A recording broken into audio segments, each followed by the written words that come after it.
20వ అధ్యాయం 17వ వచనం.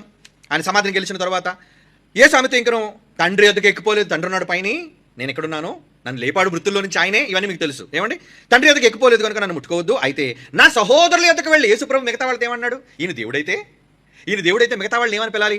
నా పిల్లల దగ్గరికి వెళ్ళి. ఏమండి, ఆయన దేవుడు అని అనకూడదు, ఆయన తండ్రి అని అనకూడదు. మరి ఈయన కూడా సమానమైన దేవుడు కదా. పరలోకమందున్న దేవుడు ఒకళ్ళ తండ్రి కాకపోతే ఈయన కూడా పరలోకానికి వెళ్ళిన తర్వాత సమానమైన దేవుడైతే ఏమనాలి?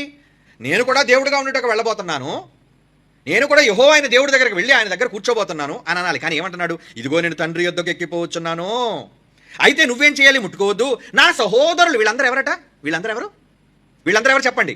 భూమి మీద మిగతా వాళ్ళందరూ యేసు ప్రభుకి ఏమని యేసు ప్రభు స్వయంగా చెప్పుకున్నాడు? సహోదరులు.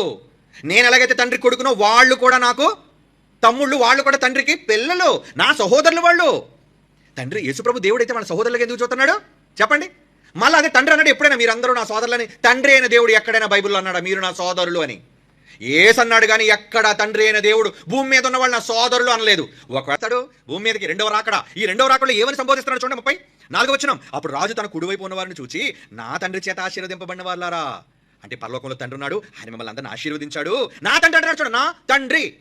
ఓకే, మరి ఆశీర్వదింపబడిన వీళ్ళెవరు? వీళ్ళు ఏమని పిలిచాడో చూడండి. ఈ సందర్భం అంతా మీకు తెలుసు. కిందకి వెళ్ళేసరికి 30వ వచనం చూడండి. రాజు ఏమంటున్నాడు? మనల్ని ఉద్దేశించి ఏమంటున్నాడు? 30వ వచనం, క్షమించండి 40వ వచనం, మత్తయి సువార్త 25వ 40వ వచనం. అందుకు రాజు, ఎవరి రాజు? యేసు ప్రభు. ఓకే, కుమారుడైన దేవుడు కుమారుడు. అందుకు రాజు, మిక్కిలి అల్పులైన ఈ నా సహోదరులలో ఒకనికి మీరు చేసి తిరిగి, ఎందుకు మిమ్మల్ని నేను తండ్రి దగ్గర తీసుకెళ్తానంటే మీరెవరు? మిక్కిలి అల్పులైన నా సోదరులు. అంటే భూమి మీద నుంచి పరలోకానికి తండ్రికి అప్పగించడానికి తీసుకెళ్ళిన వాళ్ళు ఏమని పిలుస్తున్నాడు? సోదరులు అంటున్నాడు. పరలోకంలో ఉన్న వ్యక్తి ఏమని పిలుస్తున్నాడు? తండ్రి అంటున్నాడు.